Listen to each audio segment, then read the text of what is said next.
આજે આપણે ભૂગોળમાં physical geography એટલે કે ભૌતિક ભૂગોળનો એક મુદ્દો ભણવાનો છે.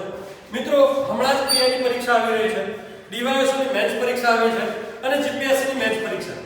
તો મિત્રો તમારા સમક્ષ એક મુદ્દો લઈને આવ્યો છું, વાતાવરણની સંરચના અને સંઘટન.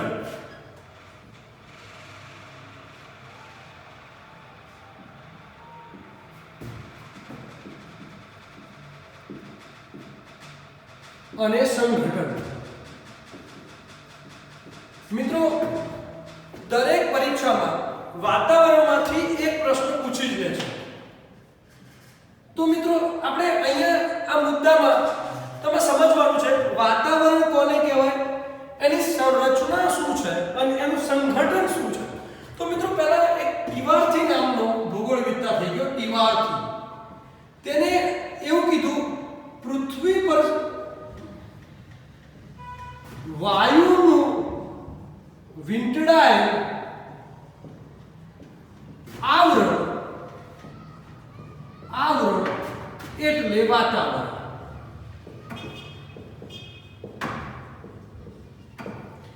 વાતાવરણની આવી જરા વ્યાખ્યા કે જે પૃથ્વી પર જે બધા વાયુ છે, જે ગેસ છે, એ જે ગેસનું જે આવરણ વીંટળાયેલું છે એને વાતાવરણ કહે છે.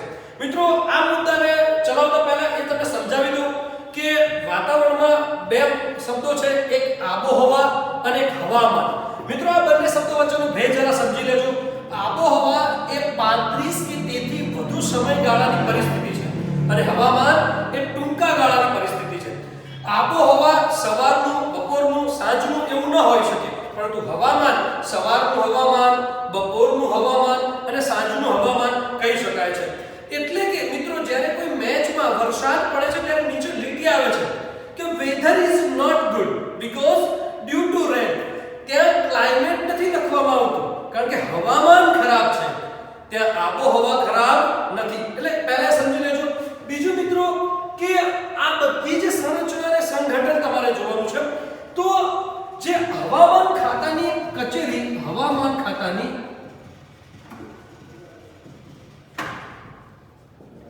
પહેલા પુણેમાં હતી, પરંતુ અત્યારે દિલ્હીમાં છે.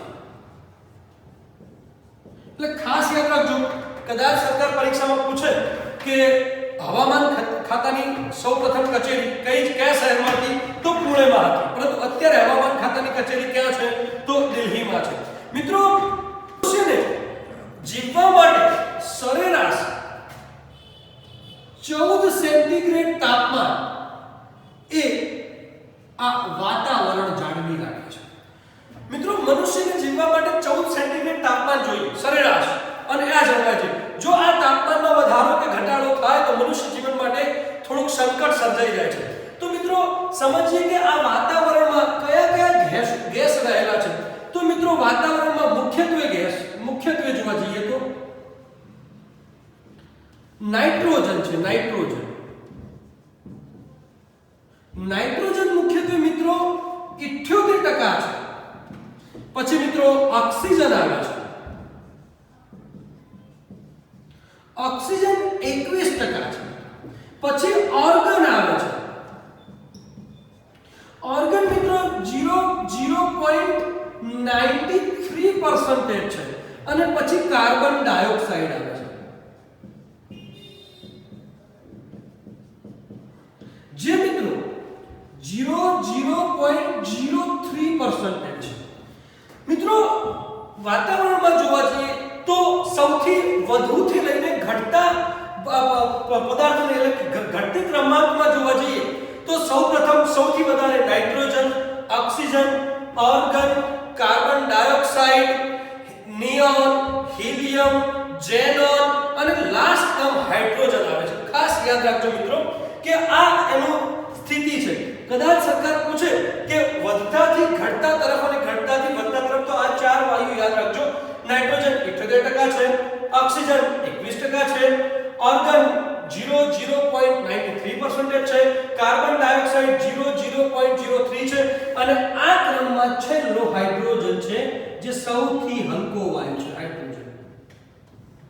મિત્રો આ વાયુઓ જોઈ લીધા. હવે આ વાયુ ન હોત તો સમજી લેજો કે આપણું જે વાતાવરણ છે એ સૌર કિરણો માટે, સૂર્યના કિરણો માટે એ પારદર્શક છે. એટલે સૂર્ય કિરણો માટે, સૌર કિરણો માટે પારદર્શક અને પૃથ્વીના પાર્થિવ વિકિરણો માટે અપારદર્શક છે. એટલે કે આખું વાતાવરણ એક કાચનું ઘર છે. મિત્રો ખાસ યાદ રાખજો, સરકાર પૂછે કે નીચેનામાંથી કોને પૃથ્વી પરનું કાચનું ઘર કહેવામાં આવે છે, તો વાતાવરણ. સરકાર પૂછે કે સ્વાસ્થ્ય વાયુ કયો? સ્વાસ્થ્ય તો મિત્રો ક્યારેય એવું ના લગતા હો કે અમે ઓક્સિજન થી જીવીએ છીએ ને સ્વાસ્થ્ય વાયુમાં ઓક્સિજન આવશે. નહીં મિત્રો, ઓઝોન વાયુ સ્વાસ્થ્ય વાયુ કહેવાય છે, સ્વાસ્થ્ય વર્ધક. પરંતુ સરકાર પૂછે પ્રાણવાયુ કયો? પ્રાણવાયુ તો ઓક્સિજન. સમજી લેજો ભાઈ, સરકાર ક્યારેક પૂછે કે પૃથ્વી પર ચાદરનું કામ કોણ કરે છે? ચાદરનું કામ એટલે કે ચાદર કોણ છે? તો યાદ રાખજો દીકરો, જળ વાષ્પ એ ચાદર. એટલે અત્યાર સુધી આપણે મહત્વનું શીખ્યા વાતાવરણની સંરચના અને સંગઠનમાં મિત્રો કે તિવારથી દ્વારા એક વ્યાખ્યા આપવામાં આવી કે પૃથ્વી પર વાયુ વીંટળાયેલ આવરણને વાતાવરણ કહે છે. એ મુખ્યત્વે ગેસમાં જોવા જઈએ તો નાઇટ્રોજન 78% છે, ઓક્સિજન 21% છે, આર્ગન 0.93% છે, કાર્બન ડાયોક્સાઇડ 0.03% છે. અને ખાસ તો યાદ રાખીએ કે પૃથ્વી પર સરેરાશ મનુષ્યને જીવવા માટે 14 સેન્ટીગ્રેડ તાપમાન એ વાતાવરણ જાળવી રાખે છે. અને બીજી રીતે જોવા જઈએ તો આ વાતાવરણ એ સૌર કિરણો માટે પારદર્શક છે. એટલે સૂર્યના કિરણો આવી તો જાય છે પણ પૃથ્વીથી જે વિકિરણો પેદા થાય છે એ જવા નથી દેતા. એટલે પૃથ્વીના પાર્થિવ વિકિરણો માટે અપારદર્શક છે. એટલે જ કહી શકાય કે વાતાવરણ એ કાચનું ઘર છે. મિત્રો ખાસ યાદ રાખજો, સ્વાસ્થ્યવર્ધક વાયુ ઓઝોન છે, પ્રાણવાયુ ઓક્સિજન છે અને ચાદરનું કામ એ જળ વાષ્પ કરે છે. હવે વન બાય વન આ વાયુને સમજી લે કે ભાઈ નાઇટ્રોજન ન હોત તો શું થાય? ખાસ મિત્રો, નાઇટ્રોજન ન હોત તો શું થાય? મિત્રો નાઇટ્રોજન ન હોત તો ઓક્સિજન મંદ ન પડે ને મંદ પાડવાનું કામ કરે છે. જો કોઈ આગ લાગી ગઈ અને નાઇટ્રોજન ન હોત તો સમજી લો કે આગ બુઝાઈ ન શકે. બીજું કામ કે આ એમિનો એસિડ એક ઘટક છે જેના દ્વારા ખોરાક બનાવે છે. ખોરાક એટલે વૃક્ષો માટે ખોરાક બનાવવા માટે નાઇટ્રોજન મહત્વનો છે મિત્રો. એટલે નાઇટ્રોજન એ ભલે આપણને નિષ્ક્રિય લાગે પણ સૌથી વધુ એ વાતાવરણમાં નાઇટ્રોજન છે. મિત્રો ખાસ યાદ રાખજો કે વાતાવરણમાં સૌથી વધારે વાયુ કયો રહેલો છે? તો નાઇટ્રોજન સમજો. પરંતુ એ યાદ રાખજો કે સૌથી નીચે વાયુ જે વધુ જોવા મળે છે એ કાર્બન ડાયોક્સાઇડ છે. એટલે એવું નહીં સમજતા કે કાર્બન ડાયોક્સાઇડનું પ્રમાણ વધુ છે, પણ કાર્બન ડાયોક્સાઇડ એ ગ્રીનહાઉસ ઇફેક્ટ વાયુ છે એટલે એનું નીચે પ્રમાણ વધુ હોય છે. નહીંતર સરેરાશ તો નાઇટ્રોજન જ આપણને વધુ વાયુ જોવા મળે છે. બીજું સમજી લે, ઓક્સિજન ન હોત તો શું થાય? મિત્રો સીધો અને સાદો સવાલ છે. ઓક્સિજન ન હોત તો મનુષ્ય સૃષ્ટિ શું જીવ સૃષ્ટિ નિર્માણ ન પામી હોય. એટલે જીવન માટે ઓક્સિજન એ બહુ મહત્વનું છે. મિત્રો ખાસ યાદ રાખજો, આ પૃથ્વી સપાટીથી 110 કિલોમીટરની ઊંચાઈ સુધી જ આપણાને મળી આવે છે ઓક્સિજન. 110 કિલોમીટર એટલે કે આપણા જ્યારે પૃથ્વી પરથી બહાર કોઈ ચંદ્રમાં જાય છે, એટલે કે જે વિજ્ઞાનીઓ જાય છે ત્યારે એ બ્રહ્માંડમાં જાય છે ત્યારે ઓક્સિજનના બાટલા લઈને જાય છે. કેમ? 110 કિલોમીટર પછી આપણને આ વાયુ મળતો નથી. એટલે કે ઓક્સિજન એક મહત્વનો વાયુ છે અને એ પ્રાણવાયુ છે. ઓક્સિજન એ સળગાવવાની પ્રક્રિયામાં મહત્વનો છે. ઓક્સિજન ન હોત તો સળગી જ ન શકત. આપણે જ્યારે 7મામાં હતા ત્યારે આપણના બેન એક પ્રયોગ કરતા હતા કે એક મીણબત્તી મીણબત્તી લેતા હતા અને એ મીણબત્તી સળગાવી એના ઉપર પાલું મૂકી દેવામાં આવતા હતા, એટલે પાલાની અંદર ઓક્સિજન ન મળવાને કારણે મીણબત્તી ઓલવાઈ જતી હતી, એટલે કે સળગવાની ક્રિયામાં મુખ્ય ઘટક છે. બીજું દીકરાઓ કાર્બન ડાયોક્સાઇડ. એ કાર્બન ડાયોક્સાઇડ એ મહત્વની રીતે જોવા જઈએ તો CO2 એ ગ્રીન હાઉસ ઇફેક્ટ માટે જવાબદાર છે અને કાર્બન ડાયોક્સાઇડ એ વિજ્ઞાનીઓ માટે બહુ મહત્વનું છે, કારણ કે એ શોષી લે છે ઉષ્મા અને જેના કારણે મહત્વનું છે. સાથે જોવા જઈએ તો ઓઝોન વાયુ. મિત્રો યાદ રાખજો કે ઓઝોન વાયુ એ આપણા માટે સ્વાસ્થ્યવર્ધક વાયુ છે, એટલે ઓઝોન વાયુ એ અતિ મહત્વનો વાયુ છે.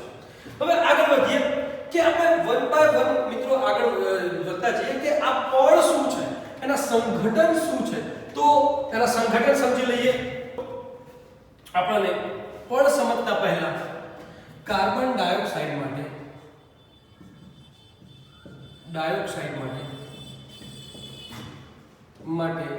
બે સંધિ થઈ છે, એ અતિ મહત્વની છે. એક છે દીકરાઓ ક્યોટો પ્રોટોકોલ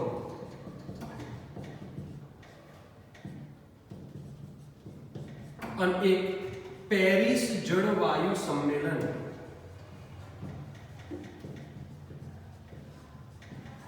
જ્યારે ઓઝોન વાયુ માટે ઓઝોનના સ્તરમાં થતા ગાબડાને બચાવવા માટે પણ બે સંધિ થઈ છે, એ આપણે એના પળ સમજતા જોઈ લઈશું. તો મિત્રો ખાસ ધ્યાન રાખો કે હવે આપણે પળ સમજીએ છીએ, એનું બંધારણ શું છે એ સમજીએ. મિત્રો અહીંયા હું વિષુવવૃત્ત કરું છું, વિષુવવૃત્ત,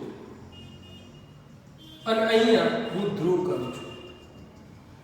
યાદ રાખજો મિત્રો, આ વિષુવવૃત્ત છે અને અહીંયા ધ્રુવ છે.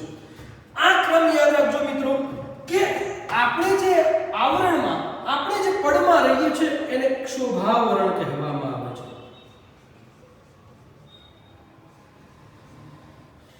એની ઉપર સમતાપ આવરણ આવે છે, એની ઉપર મધ્યાવરણ આવે છે, એની ઉપર આયનાવરણ આવે છે અને એની ઉપર બહિર્મંડળ આવે છે.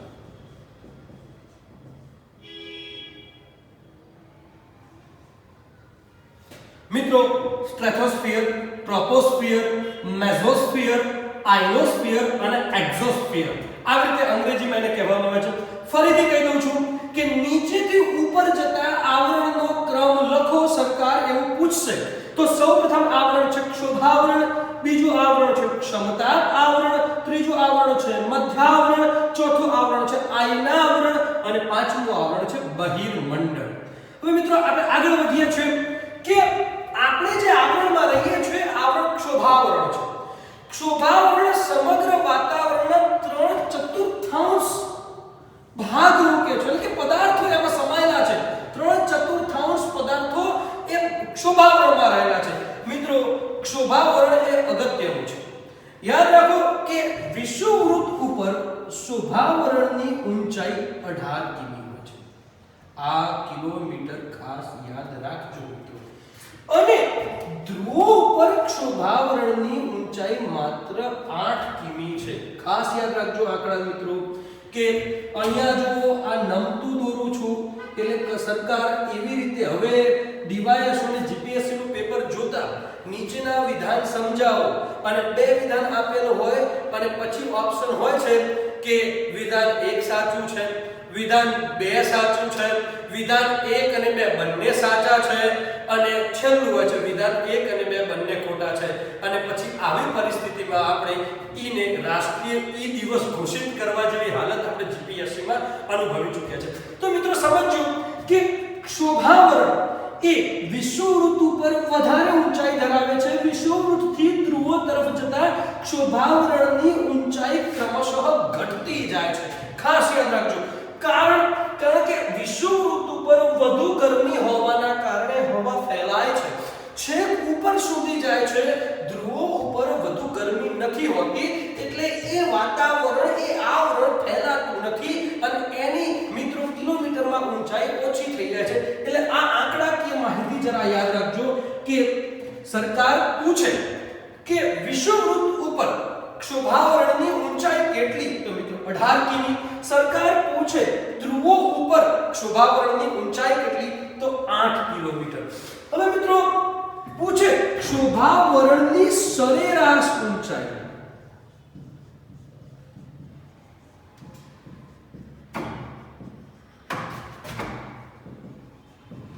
તો મિત્રો સરેરાશ ઊંચાઈ 13 કિમી છે, યાદ રાખજો.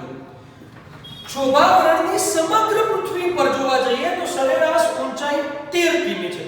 હવે GCERT ધોરણ 11 પેજ નંબર 55 પર વિસ્તૃત માહિતી છે. એમાં તો બહુ મસ્ત રીતે લખ્યું છે કે વિષુવવૃત્ત પર એટલે કે ઉષ્ણકટિબંધમાં એ 16 કિમી સરેરાશ, સમશીતોષ્ણ કટિબંધમાં 12 કિમી સરેરાશ અને શીત કટિબંધમાં 8 કિમી. બહુ મહત્વની માહિતી આપી છે GCERT. તો મિત્રો આપણને કટિબંધ વાઇઝ એની ઊંચાઈ આપી દીધી છે કે ભાઈ ઉષ્ણ કટિબંધમાં એટલે કે કર્કવૃત્ત થી લઈને મકરવૃત્ત વચ્ચે જે પ્રદેશ છે એને ઉષ્ણ કટિબંધ કહેવામાં આવે છે. ઉષ્ણ કટિબંધમાં શોભાવરણની સરેરાશ ઊંચાઈ 16 કિમી છે. હવે મિત્રો યાદ કરવા જઈએ તો સમશીતોષ્ણ કટિબંધ બે છે. કર્કવૃત્ત થી લઈને ઉત્તરી ધ્રુવવૃત્ત વચ્ચે એટલે કે 23.5 થી લઈને 66 વચ્ચે બંને ગોળાર્ધમાં, ઉત્તર ગોળાર્ધ અને દક્ષિણ ગોળાર્ધમાં 23.5 થી 66 વચ્ચેના જે કટિબંધ આવે છે, નહીં ઠંડો નહીં સરખો, રહેવાની મજા આવે યુરોપ જેવો, બરાબર ને? તો દીકરાઓ ત્યાં સરેરાશ 12 કિમી અને શીત કટિબંધ એટલે કે 66 થી ધ્રુવ તરફ એ 8 કિમીની ઊંચાઈ ધરાવે છે. મિત્રો ખાસ યાદ રાખજો કે શોભાવરણમાં નીચેથી ઉપર જતા સમજો નીચેથી ઉપર જતા તાપમાનમાં ઘટાડો થાય છે.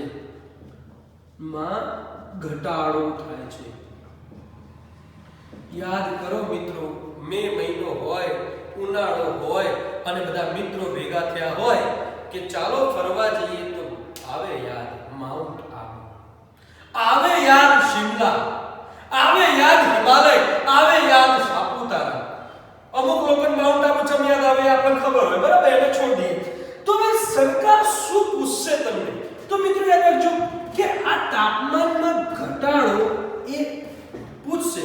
તો 1000 મીટરે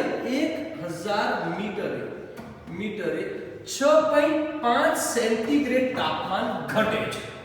કેટલું ઘટે છે મિત્રો? 1000 મીટરે 6.5 સેન્ટીગ્રેડ તાપમાન ઘટે છે.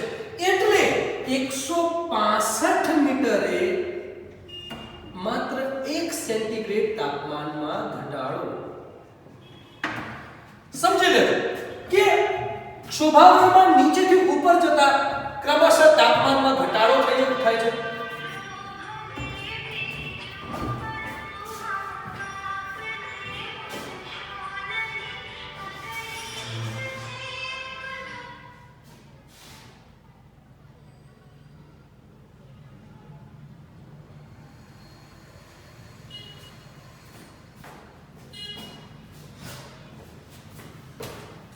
શોભાવરણમાં ક્રમશઃ નીચેથી ઉપર જતા તાપમાનમાં ઘટાડો થાય છે.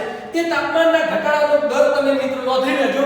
1000 મીટરે 6.5 સેન્ટીગ્રેડ અને 165 મીટરે 1 સેન્ટીગ્રેડ તાપમાનમાં ઘટાડો થાય છે.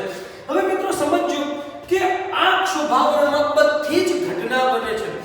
એ વાદળ બનવું, ચક્રવાત આવવો, પવન ફેંકાવો, વરસાદ આવવો, બધી જ ઘટના બને છે.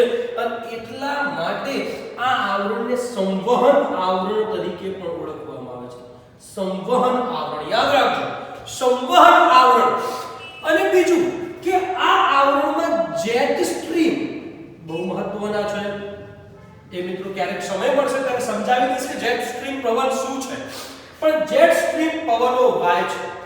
અને મિત્રો આ આવરણમાં જેમ ઉપર જતા તાપમાનમાં ઘટાડો થાય છે. હવે વિષુવવૃત્ત ઉપર આ ઘટાડો 18 કિમીએ આવીને અટકી જશે અને એ વખતેનું તાપમાન -80 સેન્ટીગ્રેડ હશે. એટલે મિત્રો કહી શકાય કે જો તમે વિષુવવૃત્ત ઉપર વસેલા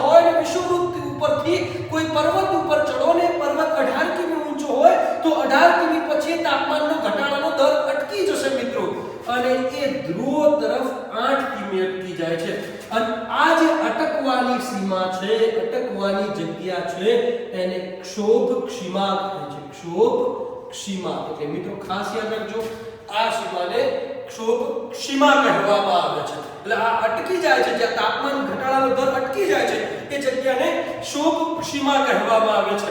હવે મિત્રો આગળ જતા મિત્રો બીજું આવરણ આવે છે. એ આવરણ તમને ખબર જ છે, આપણે ક્ષોભાવરણ ચલાવી દીધું મિત્રો. તો હવે કયું આવરણ આવશે? તો હવે સમતાપ આવરણ આવશે. સમતાપ આવરણ.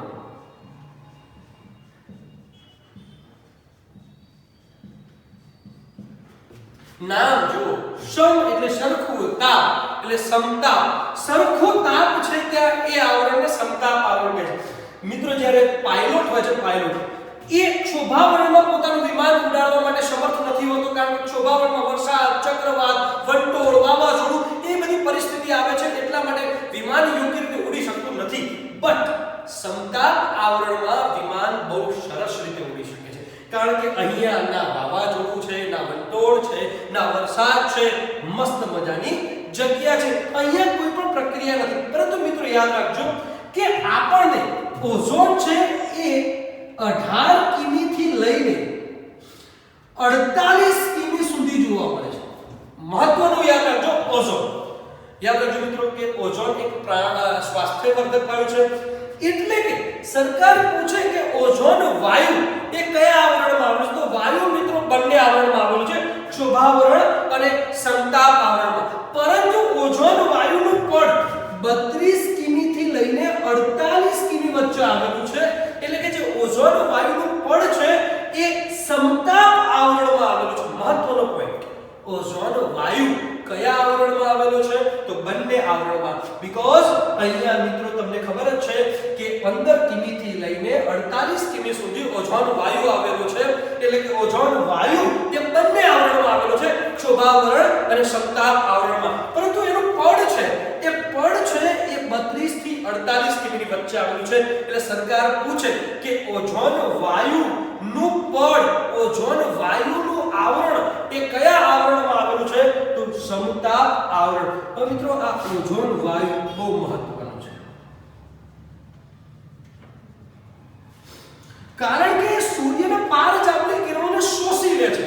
હવે મુદ્દો યાદ રાખજો, ગરમી શોષે છે, ગરમી શોષે છે. કોણ? તો ઓઝોન શોષે છે.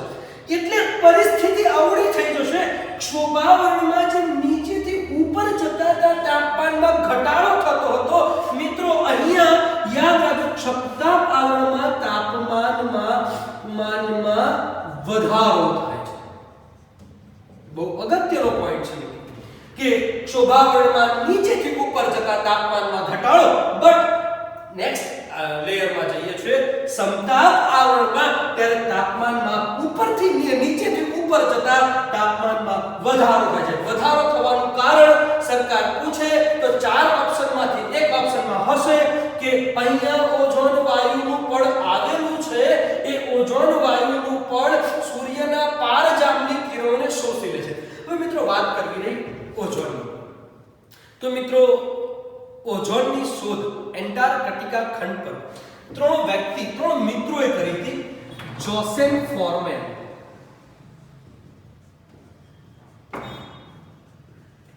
બી ગાર્ડનિયર અને જે સંકલી. ક્યાં કરી હતી? તો ખાસ યાદ રાખજો, અંટાર્કટિકા ખંડ પર કરી. મહત્વનું યાદ રાખજો. અને આ શોષી લે છે, આપણને પારજામની કિરણોથી બચાવે છે, અને એટલા માટે 16 સપ્ટેમ્બર ઓઝોન દિવસ મનાવવામાં આવે. ઓઝોન દિવસ મનાવવામાં આવે. મિત્રો આ નામ કોઈ પરીક્ષામાં નહીં પૂછાય, આ તો તમારી વિશેષ માહિતી, વિશેષ જાણ ખાતર. અને જો મિત્રો પૂછાઈ ગયા ને બજારમાં, તો કદાચ તમારા સિવાય કોઈ બુકમાં મળવા કાઢવા છે આપણે, બરાબર ને? એટલે આ નામ લગભગ નહીં પૂછાય, આ ડીપ માહિતી છે. એક વખત યુજીસી નેટ જે પેપર લે છે એ નેટની પરીક્ષામાં મિત્રો આ પૂછાયું તો જે જીઓગ્રાફીના પ્રોફેસર બનવા માટે, હવે પ્રોફેસર માટે તો આ પૂછાય યોગ્ય જ છે, એટલે કે નેટની પરીક્ષામાં પૂછાયું. અને આ ઓઝોન પડનું આવરણ એ દિવસે ને દિવસે પાતળું થતું જાય છે.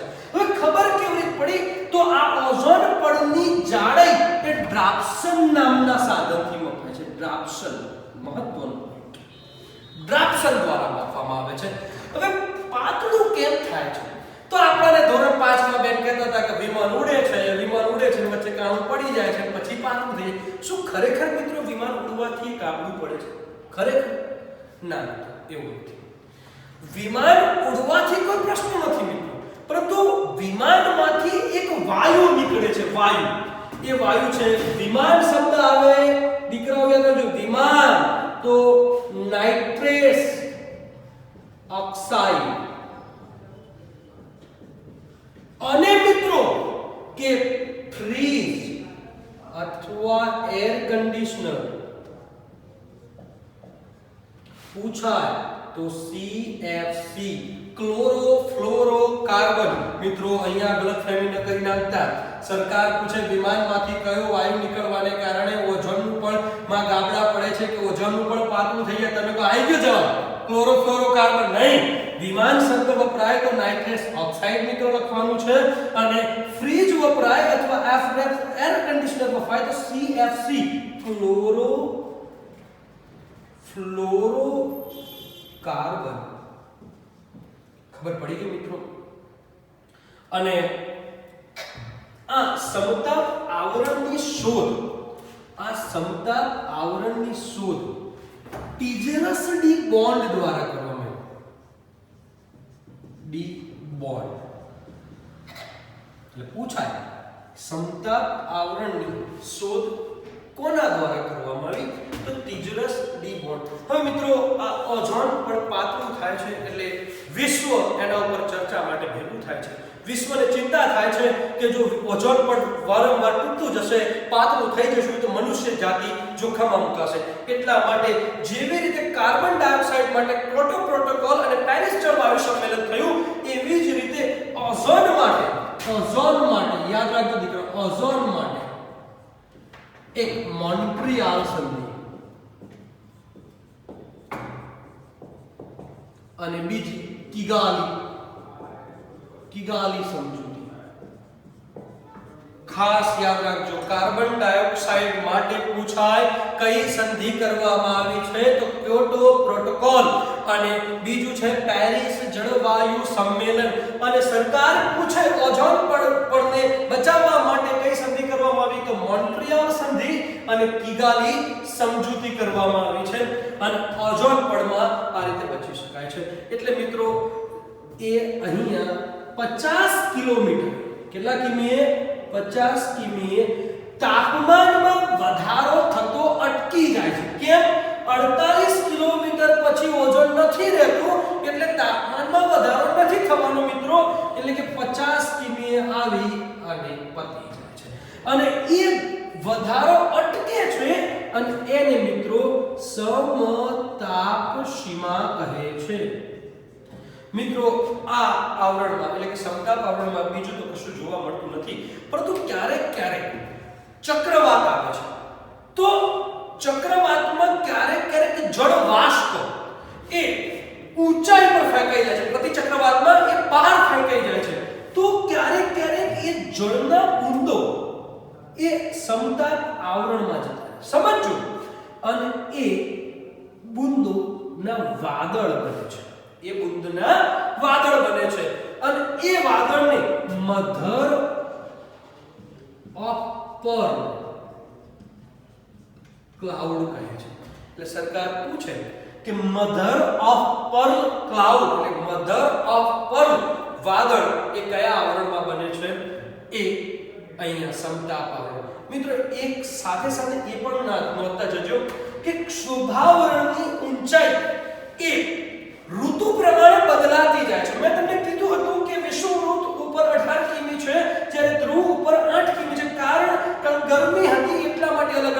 એટલે મિત્રો બની શકે છે કે જે વર્ષે ગરમ બહુ જ બની શકે છે 18 નું 19 જતું રહે, બની શકે, ઇટ્સ કેન બી પોસિબિલિટી. ક્યારેક ક્યારેક એવું પણ બને કે વિષુવવૃત્ત પર વધુ તાપમાન ન પડે અને મિત્રો તો નીચે 18 ના બદલે 17 પણ બની જાય. એટલે સરકાર પૂછે શું ક્ષોભાવરણની ઊંચાઈ ઋતુ પ્રમાણે બદલાતી રહે છે? તો જવાબ હા લખવાનો, કારણ કે શિયાળામાં નીચે હોય અને ઉનાળામાં ઊંચે હોય. આ એની સરેરાશ આવું કીધી છે, એટલા માટે યાદ રાખજો. હવે મિત્રો આગળ જતા કામ પૂરું કરું છું અને મધ્યાવરણ આવે છે. મધ્યાવરણ મિત્રો આ આવરણ બહુ ઉપયોગી નથી, માત્ર 80 કિમી છે. હવે જો નોંધવા જેવું શું છે કે માત્ર ક્ષોભાવરણમાં જ કિલોમીટરમાં ડિફરન્ટ પડે છે, બીજા આવરણમાં કિલોમીટરમાં ડિફરન્ટ ધ્રુવ કે વિષુવવૃત્ત પર નથી પડતો. અહીંયા તમે સમતાપ આવરણને ચેક કરો તો ધ્રુવ પર પણ 50 કિલોમીટર છે અને વિષુવવૃત્ત ઉપર પણ 50 કિલોમીટર છે. મધ્યાવરણને ચેક કરવામાં આવે તો ધ્રુવ ઉપર પણ 80 કિલોમીટર છે અને વિષુવવૃત્ત ઉપર પણ 80 કિલોમીટર છે. મિત્રો આ આવરણમાં કોઈ જ ફેરફાર, કોઈ જ પરિવર્તન નથી થતું, પરંતુ આ આવરણમાં એક વાદળો બને છે. એ વાદળો છે નિશાદીપ્ત વાદળો.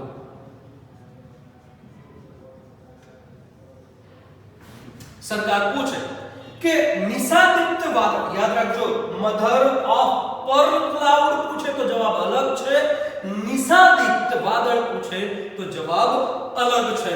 આ આવરણમાં બને છે.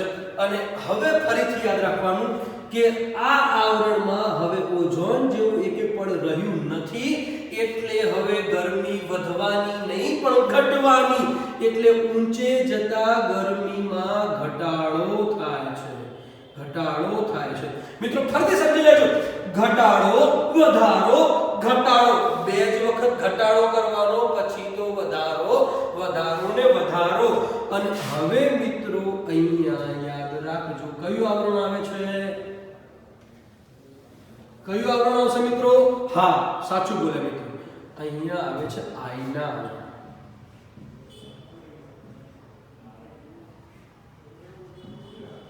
કયું? આયનોસ્ફિયર. દીકરો મહત્વનું આવરણ છે આયના આવરણ. આની ઊંચાઈ 640 કિમી જેટલી હોય છે. અને હવે ખાસ યાદ રાખજો વધારો. શું થશે? જેમ જેમ ઊંચે જઈએ તેમ તેમ વધારો ગરમીમાં. મેં તમને કીધું ફક્ત બે વખત જ ઘટાડો કરવાનો સ્ટાર્ટ કરવાનું છે. ઘટાડાથી ઘટાડો, વધારો, ઘટાડો, વધારો, વધારો ને વધારો. હવે આયના આવરણ, આયન, આયન મિત્રો આ અહીંયા મળી આવે છે, જેના કારણે જે તરંગ છે એ પૃથ્વી પર પાછા ફેંકાય છે અને એના કારણે દીકરાઓ સંચાર માધ્યમ બને છે. સંચાર, રેડિયો એક્ટિવ કિરણો છે એ બ્રહ્માંડમાં નથી જતા અને આ આવરણ પાછા ફેંકે છે. મિત્રો આ આવરણ ના હોત ને તો ના WhatsApp ચાલત કે ના તમે બીજાને વાત કરી શકો, ના ટીવીમાં મેચ જોઈ શકો. કદાચ સરકાર પૂછે કયા આવરણના લીધે સંચાર વ્યવસ્થા યોગ્ય રીતે બને છે, તો મિત્રો આયના આવરણના લીધે સંચાર વ્યવસ્થા યોગ્ય રીતે બને છે. મિત્રો યાદ રાખજો, આ આયના આવરણની ખૂબી જોઈ લેજો. એક સંચાર વ્યવસ્થા યોગ્ય ચલાવવા માટે, બીજી છે અહીંયા મિત્રો આ પૂછી કાઢીશું.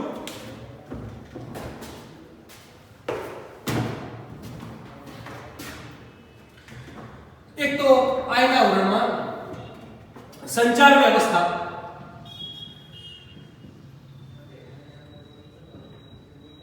બીજું મિત્રો જે ઉલ્કા હોય છે, ઉલ્કા, એ ઉલ્કા સળગી જાય છે, ઉલ્કાનું સળગવું.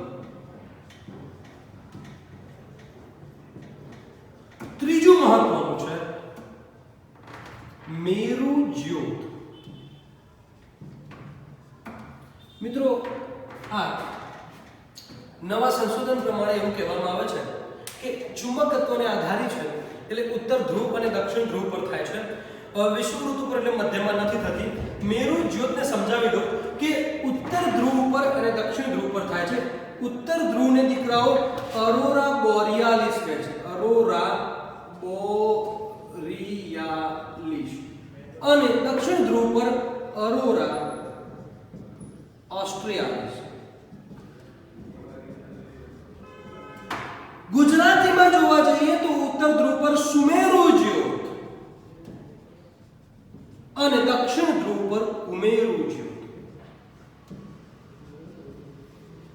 મિત્રો ગઈ ટેટ 1 1 થી 5 ની પીટીસી ના શિક્ષકો માટે પૂછાયું અરોરા એ શું છે?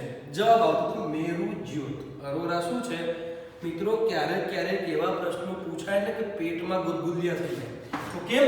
એટલે યાદ રાખજો કે કરંટ અફેર્સ પ્રમાણે જોવા જઈએ તો મિત્રો કરંટ પ્રમાણે પહેલાની તમે જૂની ચોપડીઓ વાંચશો તો તમને એવું લખેલું હશે કે અહીંયા ઉત્તર ધ્રુવ અને દક્ષિણ ધ્રુવ ઉપર રેતીના કણો એ પ્રકાશ કિરણોને અથડાવાના કારણે ઉત્તર ધ્રુવ અને દક્ષિણ ધ્રુવ પર લાલીમાં થઈ જાય છે, લાલ આખો પ્રકાશ ફેલાઈ જાય છે.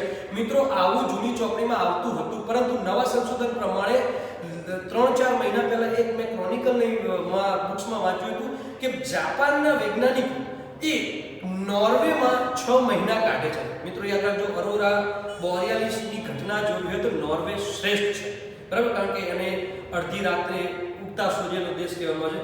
નોર્વેમાં 6 મહિના રોકાયા અને એને શોધ કરી કે આ લાલ જ્યોત લાલીમાં એટલે કે અરોરા બોરિયાલિસ થવાનું કારણ, તો એનું કારણ હતું ઇલેક્ટ્રોન અને પ્રોટોનના કિરણોને મિલન થયું. યાદ રાખજો, ઇલેક્ટ્રોન અને પ્રોટોનના કિરણોનું મિલન. એટલે કરંટ અફેર્સ પ્રમાણે જોવા જઈએ તો ઇલેક્ટ્રોન અને પ્રોટોનના કિરણોનું મિલન એ અરોરા બોરિયાલિસ અને અરોરા ઓસ્ટ્રેલિયાલિસ માટે જવાબદાર છે.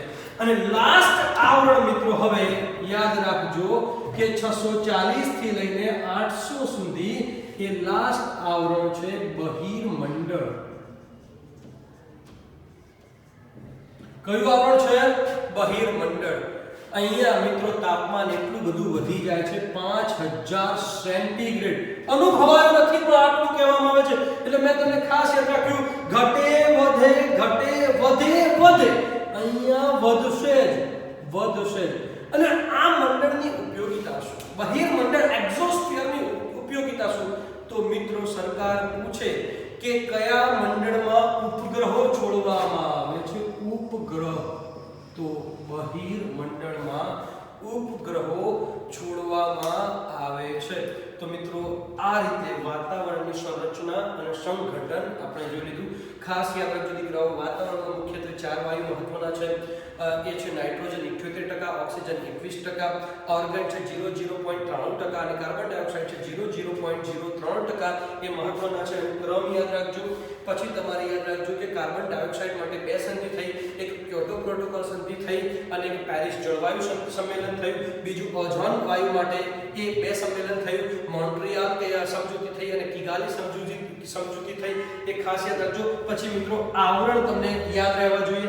નીચેથી ઉપર જતા જઈએ તો ક્ષોભાવરણ, સમતાપ આવરણ, મધ્યાવરણ, આયનાવરણ અને બહિર્મંડળ એટલે કે દીકરાઓ ટ્રેફોસ્ફિયર, સ્ટ્રેથોસ્ફિયર, મેઝોસ્ફિયર, આઇનોસ્ફિયર અને એક્ઝોસ્ફિયર એવા પ્રકારના આવરણો આવેલા છે. બીજું ખાસ યાદ રાખજો કે સૌપ્રથમ હવામાન ખાતાની કચેરી એ પુણેમાં હતી, પરંતુ હવામાન ખાતાની કચેરી અત્યારે દિલ્હીમાં છે. બીજું કે પૃથ્વી પર જીવવા માટે સરેરાશ જે તાપમાન છે એ 14 સેન્ટીગ્રેડ છે. ક્ષોભાવરણની સરેરાશ ઊંચાઈ પૃથ્વી પર 13 સેન્ટીગ્રેડ છે, તે 13 કિલોમીટર છે, પરંતુ વિષુવવૃત્ત ઉપર 18 કિલોમીટર અને દીકરાઓ ધ્રુવ તરફ 8 કિલોમીટર. અને જીસીઆરટી ની બુક ધોરણ 11 ની બુક પેજ નંબર 55 ઉપર સ્પષ્ટ માહિતી છે કે ઉષ્ણકટિબંધમાં 16 કિલોમીટર, સમશીતોષ્ણ કટિબંધમાં 12 કિલોમીટર અને ધ્રુવો એટલે કે શીત કટિબંધમાં 8 કિલોમીટર રહી છે. થેન્ક યુ મિત્રો. મારો આ લેક્ચર ગમે તો તમે મિત્રો તમારા મિત્રોને શેર કરજો, લાઈક કરજો અને મિત્રો મારા જ દ્વારા લખેલી ભારતની ભૂગોળ એક સરળ અભ્યાસ નામની બુક તમને દરેક પરીક્ષામાં ઉપયોગી થશે. એ બુક્સને ઓનલાઈન ખરીદવી હોય તો નીચે ડિસ્ક્રિપ્શન બોક્સમાં આપેલ લિંક ઉપર ક્લિક કરવાથી કુરિયર જ્યાં પહોંચતું હોય તેવું તમે એડ્રેસ આપજો, તમારા ત્યાં એ બુક પહોંચી જશે. થેન્ક યુ મિત્રો. આભાર.